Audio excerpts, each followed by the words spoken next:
Saúdo você, querido irmão, querida irmã, você que nos assiste neste dia, com a gloriosa paz de nosso Senhor e Salvador Jesus Cristo. Rogo a Deus que nos abençoe neste dia, para juntos examinarmos a sua santa e bendita palavra.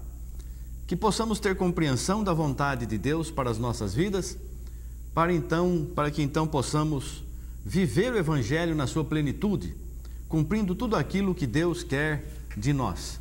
Nosso desejo é realmente servir a Deus, fazer a sua vontade. Assim nós estamos acrescentando a nossa fé, fazendo o que Deus deseja. E a nossa fé acrescentada, nós temos a certeza de que tudo quanto pedirmos ao Pai, tudo quanto pedirmos a Deus, Ele nos concederá. Mas o que é essencial para a nossa vida? Nós vamos ler em Atos dos Apóstolos, no capítulo 20, vamos ler do versículo 17 até o versículo 27. E a palavra de Deus assim nos diz: E de Mileto mandou a Éfeso a chamar os anciãos da igreja. Aqui o apóstolo Paulo estava de partida e estava em Mileto, cidade de Mileto, mandou chamar os irmãos em Éfeso, que é uma outra cidade também ali. Chamou os anciãos da igreja e logo que chegaram junto dele, disse-lhes: Vós bem sabeis, desde o primeiro dia em que entrei na Ásia, como em todo esse tempo me portei no meio de vós. O apóstolo Paulo dando testemunho, fazendo ali um repasse de tudo que ele havia feito, ele prestando conta aos anciãos da igreja de Éfeso e de Mileto. Desde que eu entrei na Ásia, vocês sabem como em todo esse tempo eu me portei no meio de vocês, servindo ao Senhor com toda a humildade e com muitas lágrimas e tentações que pelas ciladas dos judeus me sobrevieram. Paulo sofria várias tentações e era do conhecimento da igreja, mas ele permanecia fiel a Deus. E disse também, pelas ciladas dos judeus que me sobrevieram, como nada que útil seja, deixei de vos anunciar e ensinar publicamente e pelas casas. Tudo que era útil, o apóstolo Paulo, cheio do Espírito Santo, prestando contas aos anciãos de Mileto e Éfeso, disse assim: testificando tanto como nada que útil seja, deixei de vos anunciar e ensinar publicamente pelas casas. Tudo que era útil, tudo que era necessário para a salvação, o apóstolo Paulo anunciou e ensinou publicamente, não teve nada escondido não, e pelas casas. Não tem uma doutrina, um ensinamento que alguém diga, não, isso o Senhor revelou só para mim, eu que fui escolhido para receber esta revelação, porque é uma revelação muito poderosa, você não está ainda no ponto de conhecer esta revelação. Isso é mentira, viu, irmão? Isso não é revelação, coisa nenhuma. O apóstolo Paulo tem hora para a gente entender tudo, mas tudo está aqui ao mesmo tempo. Nós lemos a Bíblia inteira e nós não entendemos. Entendemos o que Deus nos dá a entender. A fé vem pelo ouvir, e você está ouvindo a palavra de Deus. Você creia que é Deus que está me usando para falar com você. Assim como foi Deus que usou a Paulo para falar e ensinar a estas pessoas aqui. E ele dando testemunho. Nada que fosse útil eu deixei de ensinar e anunciar publicamente e pelas casas. Não tinha nada às escondidas, não. Testificando tanto aos judeus como aos gregos a conversão a Deus e a fé em nosso Senhor Jesus Cristo.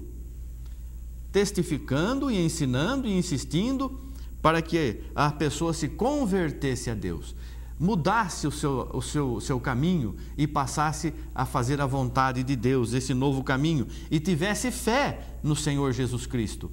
O Senhor Jesus Cristo disse assim: eu posso te curar, eu posso te abençoar, mas você tem fé? Você tem feito a vontade dele? Nós não temos fé se nós não fazemos a vontade de Jesus. Ah, mas eu faço o que o pastor manda. Então você tem fé no pastor. Você não tem, tanto é que você só recebe a oração do teu pastor. Você não recebe oração, não quer receber oração de outra pessoa, não importa quem seja. Se o apóstolo Paulo aparecer na tua casa hoje, Deus me mandou aqui como apareceu para o centurião lá. Pedro apareceu para o centurião Cornélio. Deus me mandou aqui, o que vai acontecer? Olha, eu preciso conversar com o meu pastor para ver se eu aceito isso. Veja como as pessoas estão desviadas de Deus. Deus é Deus, Ele usa quem Ele quer, Ele faz da forma que Ele quer, Ele escolheu as coisas loucas do mundo. Você me acha uma pessoa totalmente louco, sem noção, porque você está olhando com os olhos carnais, os olhos terrenos, mas eu tenho certeza que Deus está se agradando do que eu estou fazendo, da minha vida, do meu testemunho, do meu dia a dia. Tenho certeza disso, eu sirvo a Ele e Ele sabe muito bem da minha vida. E Ele me envia para falar da palavra dEle, para anunciar a salvação, como enviou a Paulo, como tem enviado a muitos. São os anjos de Deus, os mensageiros de Deus. Se não houver mensageiro, como que vai haver conversão? Mensageiros da verdade. Então, nós estamos semeando o trigo, mas o inimigo semeia o joio. O joio é parecido com o trigo, muito parecido, a ponto de Deus não ter permitido que se arrancasse o joio, para que nenhum trigo se perdesse, porque é muito parecido. Mas quando vai dar o fruto, aí você conhece. Aí nessa hora você sabe. A pessoa deu fruto de amor, deu fruto de paciência, deu fruto de perdão. Esse é trigo. Mas a paciência, a pessoa deu um fruto que não era de paciência, deu um fruto que não era de amor, era de vingança, era uma maldição, amaldiçoou a pessoa, tem raiva, tem ódio, não limpa o seu coração, quero ver a destruição daquela pessoa, aquela pessoa há de padecer. Isso é fruto do joio. Se a sua vida é assim, querido irmão, querida irmã, o conselho de Deus, se converta a Deus, se converta ao amor de Deus, que foi ensinado, tudo foi ensinado, nada ficou sem ensinar. Se você vive alguma doutrina que o pastor chega, não, mas a interpretação aqui é assim, não tem disso. A palavra diz que não fujamos da simplicidade que há em Cristo Jesus. Veja aqui, testificando tanto aos judeus como aos gregos a conversão a Deus e a fé em nosso Senhor Jesus Cristo. E agora, eis que, ligado eu pelo Espírito, vou para Jerusalém, não sabendo o que lá me há de acontecer, senão o que o Espírito Santo de cidade em cidade me revela, dizendo que me esperam prisões e tribulações. Paulo não sabia o que ia acontecer em Jerusalém, sabia que ia ser perseguido porque o inimigo estava combatendo, mas ele estava firme e não ia deixar de fazer a obra de Deus. Mas em nada tenho a minha vida por preciosa, contanto que cumpra com alegria a minha carreira e o ministério que recebi do Senhor Jesus para dar testemunho do evangelho da graça de Deus. Veja, o Espírito revelava para ele que de cidade em cidade esperavam cadeias, prisões, perseguições. Mas ele disse assim, eu não tenho a minha vida por preciosa. Preciosa é a palavra de Deus. Preciosa é a vida do Senhor Jesus Cristo. Preciosa é a vida eterna. E eu cumpro o meu ministério sabendo dessas perseguições e lutas, eu cumpro com alegria. Eu vou sabendo dessas perseguições e vou continuar sendo alegre, porque o Senhor Jesus só me dá motivos de alegria. O Senhor Jesus não me dá motivo de tristeza, porque a minha salvação já está preparada, a tua salvação já está preparada, as mansões celestiais já estão preparadas para nós, e nós devemos permanecer firmes e fiéis, sem reclamações das coisas que passamos. Você passa luta, tribulação e fica se lamentando, reclamando. Nós temos que passar com alegria estas lutas para sermos vencedores. Nós passamos pela tribulação e somos vencedores quando? Quando damos graças a Deus por tudo e passamos com alegria e não perdemos a fé e a confiança em Deus. Tudo aconteceu pela vontade de Deus e ele sabia que é tudo vontade do meu Deus, do meu Senhor.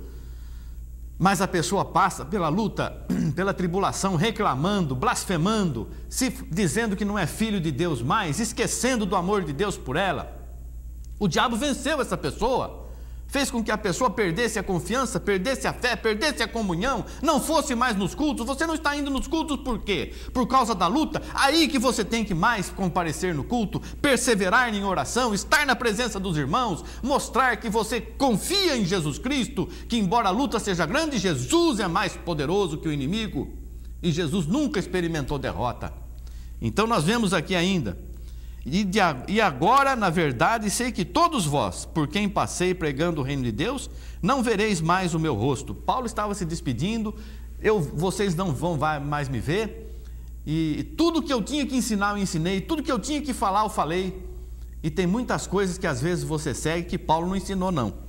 Portanto, no dia de hoje vos protesto que estou limpo do sangue de todos. Eu ensinei tudo. Se você quer seguir, você siga. Se você não quer seguir, você não siga. Se você quiser ir após outra carne, que vá. Se você quiser pertencer a um outro nome que não seja Jesus, que pertença. Mas eu ensinei a verdade para você. Porque nunca deixei de vos anunciar todo o conselho de Deus. E você às vezes segue conselhos que não foram dados por Deus, que são dados por homem.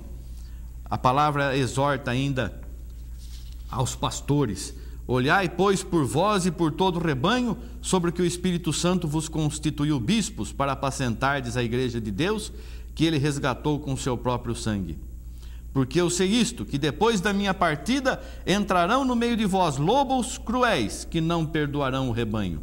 E que dentre vós mesmos se levantarão homens que falarão coisas perversas, para atraírem os discípulos após si. Portanto, vigiai, lembrando-vos de que durante 3 anos não cessei noite e dia de admoestar com lágrimas a cada um de vós. Então, no meio do próprio povo, levanta gente com doutrinas, com ensinamentos, com caminhos que levam à condenação, à perdição. O inimigo não poupa o rebanho, destrói, mata, reparte, divide, faz com que percam a comunhão. Mas os pastores, dirigidos por Deus, exercendo o ministério de pastor, esses recebem de Deus a ordem e cumprem e velam pelo rebanho, não permitindo que o lobo venha e estraçalhe o rebanho. E Paulo diz que ensinou tudo que era necessário. E nós vemos no livro de Atos dos Apóstolos, capítulo 22, os versículos 12 e até o 16, nós vemos a conversão, a narrativa, novamente, da conversão do apóstolo Paulo. Veja aqui: e um certo Ananias, varão piedoso conforme a lei, que tinha bom testemunho de todos os judeus que ali moravam, vindo ter comigo e apresentando-se, disse-me: Saulo, irmão, recobra a vista. E naquela mesma hora ouvi. Paulo estava indo para Damasco prender os irmãos. Tinha a carta dos sacerdotes para prender a todos os que seguiam a Jesus. E apareceu uma luz no céu, ouviu-se uma voz e caíram por terra. Paulo caiu por terra e ficou cego. E foi levado pelas mãos a Damasco e ficou numa casa lá. E Deus mandou que um servo dele fosse até onde estava Paulo, que ainda se chamava Saulo, conhecido por Saulo de Tarso. E ele diz aqui: esse Ananias, varão piedoso conforme a lei, que tinha bom testemunho de todos os judeus que ali moravam, vindo ter comigo, apresentando-se, disse-me: Saulo, irmão, recobra a vista. E naquela mesma hora Paulo recobrou a vista. E ele disse: o Deus de nossos pais de antemão te designou para que conheças a sua vontade e vejas aquele justo, veja Jesus Cristo, e ouças a voz da sua boca, porque hás de ser sua testemunha para com todos os homens do que tens visto e ouvido. E agora, por que te detens? Levanta-te e batiza-te e lava os teus pecados, invocando o nome do Senhor. E o que Paulo ensinou para as pessoas? Invocar o nome da Trindade ou o nome de Jesus Cristo? Qual o nome que foi invocado sobre o apóstolo Paulo, que era para ele dar testemunho, que era para ele levar para todas as gentes e que era para ele ensinar? E ele testemunhou para os irmãos ali de Mileto e de Éfeso, que tinha ensinado todas as coisas, tudo que era útil, tudo que era necessário. O que ele ensinou? É necessário nascer de novo, não mais da carne e do sangue, mas da água e do Espírito. Se o próprio Paulo invocou o nome do Senhor sobre a sua vida, é evidente, é claro que ele ensinou a invocação do nome do Senhor Jesus para a salvação, para entrarmos para a família de Deus. Esse é um dos ensinamentos de Paulo, tem muitos outros. Nós vamos buscando a cada dia conhecimento, e a fé vem pelo ouvir. Escute o que Deus está falando com você. Venha fazer uma visita no nosso templo. Nosso templo está na Avenida Engenheiro Ivanil Francischini, 11.187. Vamos lá fazer estudos, perguntas, vamos estudar, vamos dialogar. Você tem alguma dúvida? Venha, vamos conversar pessoalmente, vamos orar, vamos jejuar juntos, vamos estar na presença de Deus juntos, para juntos recebermos as bênçãos do Pai. Que Deus te abençoe, o Espírito Santo fale mais alto em tua vida, que Deus abençoe a você e toda a tua família, e nós damos graças a Deus por tudo, em nome de Jesus Cristo. Amém, amém, graças a Deus.